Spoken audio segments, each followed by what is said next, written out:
Hello, I'm David from Barclays. He's lying. I'm currently in the process of upgrading your account. No, he isn't. So I just need your full password. No, he doesn't. It's a scam. Once I've got that, I can send you a link to access the account. That's also a scam. Every year, millions are lost to fraud. At Barclays, we'll never ask for your full password or PIN, so never give it out. Thanks for your time. At least that's true.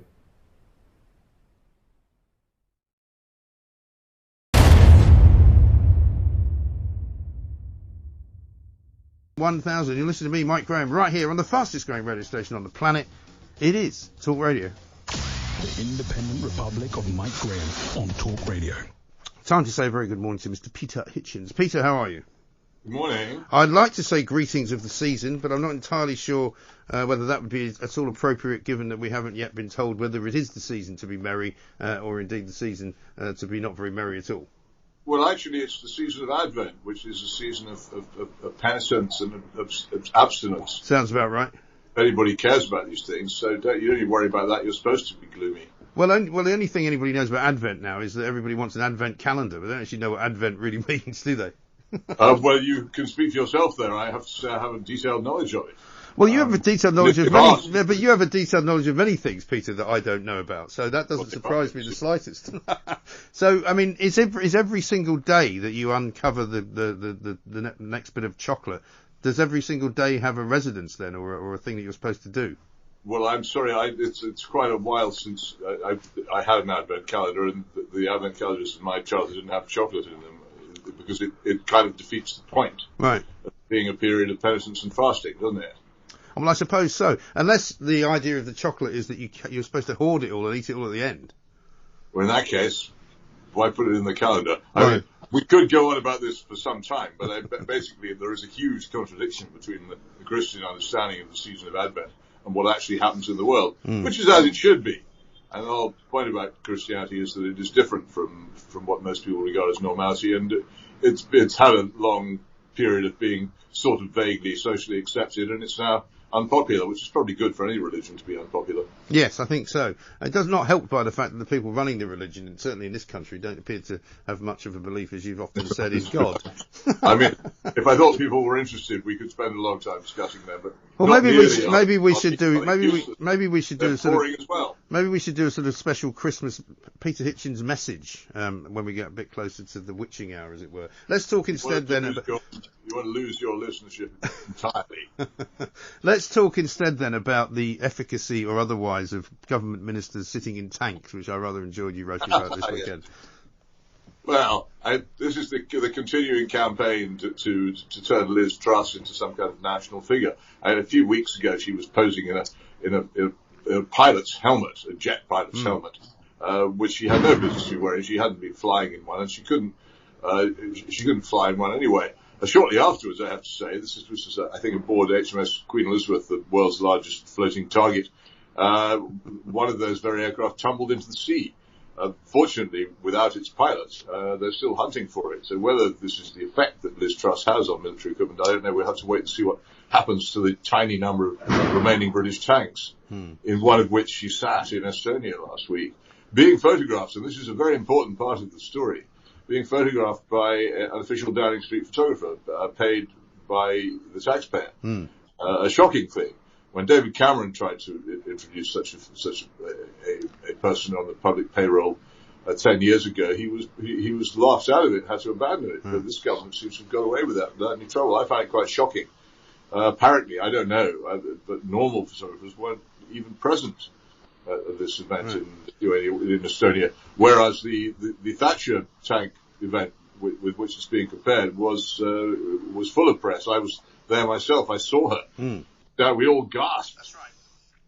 But that's the thing. I mean, this government does seem to sort of ride roughshod pretty much over everything. I was talking to Anne Widdecombe earlier on about the business of announcing things now on a Saturday, 2 Saturdays in a row, which must be terribly exciting for you guys that work on Sunday newspapers. Oh, it's thrilling, yeah. However... That news happens on Saturdays, you will have noticed. Yeah, right. But I mean, you know, I've just seen, funnily enough, I'm talking about people wearing the wrong gear. I just saw Boris Johnson on the news a minute ago wearing a hat which had police written on it, and a jacket that said police on it. And it's like he's out obviously making some point or other, but I don't know why he has to wear a hat that makes out he's in the police. He's not in the police. Everybody knows that. He's just pretending he's in the police. No, I must look that one out. But it is bizarre. I think this is impersonating a police officer, isn't it? Well, I wouldn't have thought so. Not supposed to do it. Well, he's impersonating the Prime Minister at the moment as well. Or he's doing stripograms. Well, he's impersonating the Prime Minister as well. But I mean, yeah. He doesn't seem to think that anybody should be asking him any questions he doesn't like answering. Prime Minister's questions have turned into nothing at all, really, because no matter what is said, he doesn't answer any questions. He doesn't kind of appear to give a monkeys about the travel business, which he's now just decimated again. And it's just, one thing after another, isn't it? Well, this is all the fruit of the Blairite period. There was a time when you could. I used to go to them, particularly during elections. You'd go to prime ministerial press conferences, and you could ask the Prime Minister or the Leader of the Opposition a question in front of people, not as a selected member of the elite nomenclatura media, the tiny number of approved television senior political editors, but as a normal political reporter, and expect to be answered. But Alistair Campbell realised that this was an extremely bad idea from the point of view of the politicians, and so he put a stop to it. Yeah. And that it's fascinating. During general elections, there are no more press conferences. They've simply stopped happening. The Tory party saw this and realised that it was great for them too.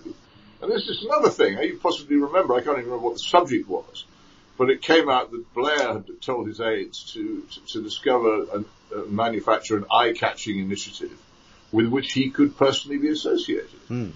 Which always seemed to me to be a perfect summary of most of the things which government comes up with. It's called manipulative populism.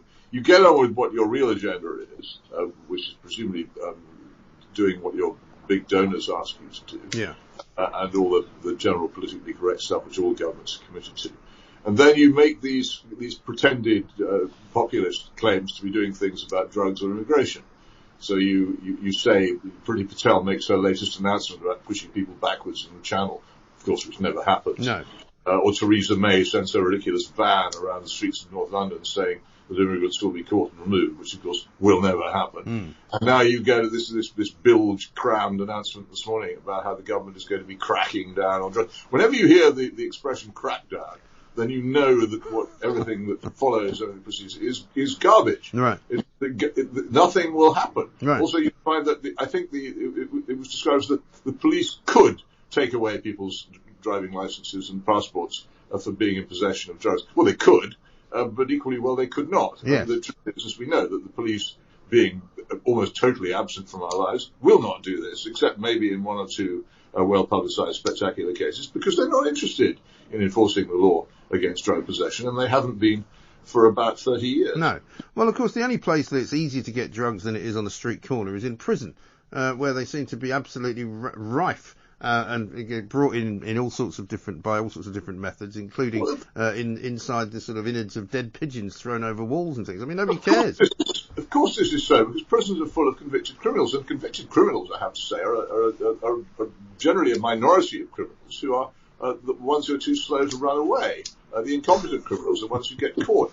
And crime and drugs are totally joined at the hip in this country, so it would not be surprising if the country which couldn't enforce its laws on drugs in the outside world also can't enforce it in the places where criminals are most tightly concentrated. Yeah. And they don't. And anyway, the sad truth about our prisons is that they are not anything like tightly controlled enough by the authorities.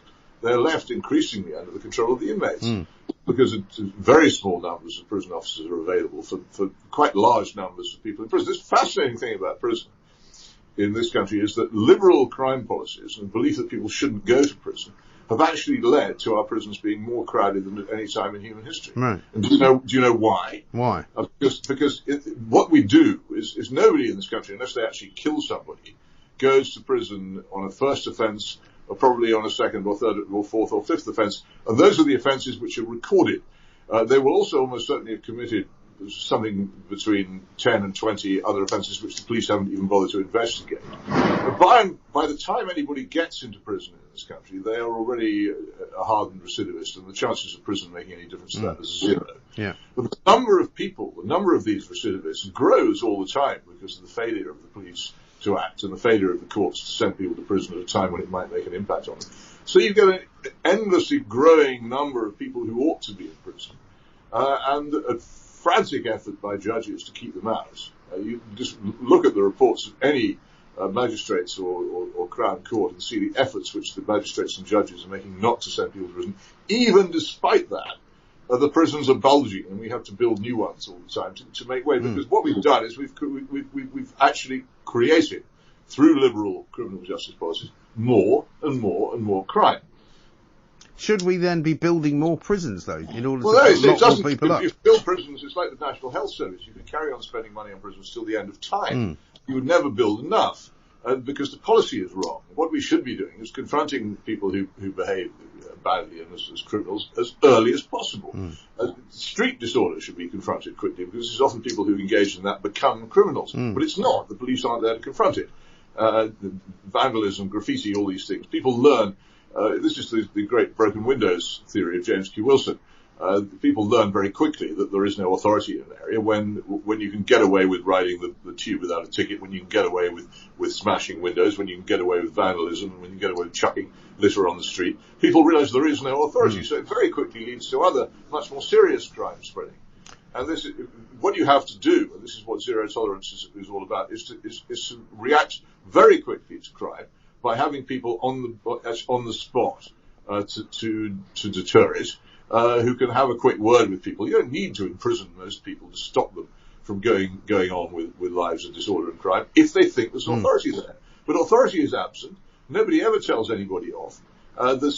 Every crime is excused. The crime of illegal drug possession is excused. People are told that they're poor, sad addicts who have to be treated.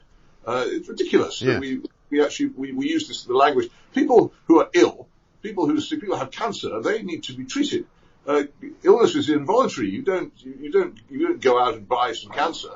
You get it, and it's compulsory, and then you can get treated for it. To compare this, to equate it with deliberate criminal acts, is an insult to the ill, and yet we do it all the time. And this supposed policy today of more treatment for drug abusers is an absurdity. It's a moral outrage, because it says that people who do something which they know perfectly well to be illegal and wrong are then, if not exactly rewarded, certainly let off anything remotely resembling punishment. Yes, and I think that's right. Because the trouble is now, you see more and more sort of videos that people shoot of somebody turning up outside their house and basically just getting some bolt cutters out and stealing motorbikes or stealing bicycles or whatever. They have no. I think I've even seen one with an angle grinder where they're literally, they're just grinding through padlocked bikes and taking them and just riding off on them because they know that they can. Well, they know that the police will not do anything. Yeah. And the official crime figures, such as they are constantly massaged down by simply declassifying large numbers of these accused crimes, so they simply don't bother to pursue them, and so people don't report them. And in some parts of the country, I'm sure it's very, very difficult to get insurance for anything portable, because people know that it will simply be stolen and nothing will happen. And the misery of people living in those areas is considerable. But under the current system, there is no rescue coming their way at all. As I say, the prisons are disastrous. They don't have any effect at all on reducing crime. And the most terrifying thing about them is the fate of innocent people who are incarcerated in them, in places which are by and large run by criminals. Yeah. It's a horrifying thing that any innocent person should be in such a place, but I'm afraid it does happen. Yeah, I know. It's dreadful. Stay where you are, Peter. I'm going to ask you about this variant business and what's been going on and what's likely to happen between now and Christmas. I'm not at all optimistic, I'm afraid, and as you often said, being pessimistic is a much happier place to be. We're talking to Peter Hitchens, Man on Sunday columnist. More coming up with Peter. Not a panic station. Translate and decode the issues of the moment. Talk Radio. Now available on TV.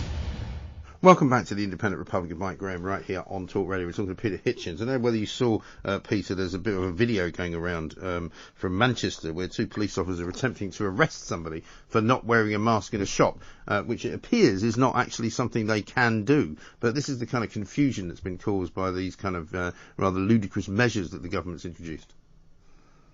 No, I haven't seen that. And this issue often leads to unpleasant confrontations between authority and individuals. It's one of the many things that's wrong with the policy. But I haven't seen that. Yeah. But what do you make of what they did on Saturday, which is basically to initially more or less make anyone who's trying to go anywhere, make it impossible for them to do so, or exceedingly expensive. I mean, we spoke to Simon Calder this morning, who just got back from Florida. He didn't know that he was going to have to isolate and get himself a test, which was due to be delivered in 48 hours. He's still waiting. 48 hours has passed. We know somebody here at the office who's waiting 6 days later for a Day 2 test to be given as a result, and they have to self-isolate. Now they're asking us to take a test before we come back, having been proved negative, to take another test when you get back to say you're still negative, and until then you can't go out. Well, I love some of the people who impose these rules to explain exactly what good they do. But what's fascinated me over the past week is the readiness of people who are in favour of closing down society to rush to extreme measures as soon as they possibly can without any evidence.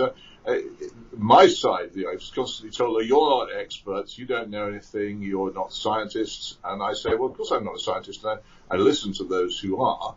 And the whole point about science is that it needs data to decide what the truth is. Now, it's quite clear that the data which we have on the new variant is very slender. Yeah. And this is repeatedly stated by people who are in favour of these events. And the other day, The Guardian had its front page headline, something more or less on the lines of, experts say, don't wait for data, act now. Well, if they're experts, surely their job is to wait for data. Well, that's right. The man who popularised the scientific method most in this country was the fictional detective Sherlock Holmes, who was based on a very clever doctor who deduced illness from careful study and experimentation. And he always used to say in the Sherlock Holmes stories that to theorise without data was a capital error, which it is. You can't have it both ways. You can't jeer at people like me and say we're not experts, which I don't claim to be. And then, when expertise is needed, not even wait for it to be deployed to decide what to do. Either our policy is driven by expertise and careful thought and an understanding of the situation, or it is not. If it is, then surely we must wait for data before acting, unless there's some obvious, tremendous emergency, which there just does not seem to be in terms of the figures of deaths and hospital admissions, which are as near as you can get in the statistics on COVID to anything like hard information. There's still some distance away from it, in my view. But this is the peril, it seems to me, of listening to experts, scientific or otherwise, who seek to predict things and who say, well, you must do this in order to stop something from happening. And you and I started our argument many moons ago because I said the only reason for the lockdown was to stop the overwhelming of the NHS, to which you said, yeah, but you'll never know whether that would have happened or not, because it didn't happen, and you don't know whether by doing whatever it was that they did, that was what stopped it. Quite right. And of course we now do know from the example of Sweden in particular, that not taking the steps which we took did not have the catastrophic results which were threatened by the various prophets and crystal ball readers who got the ear of the government in that. Right. But we're now told, though, that the reason that Boris is acting now is that he was criticised for not acting fast enough the last time, and so we're literally doing government policy for the future by looking at what happened in the past. Oh, well, of course. I mean, you can understand that, can't you? It's a lot of bad acts by government, completely understandable.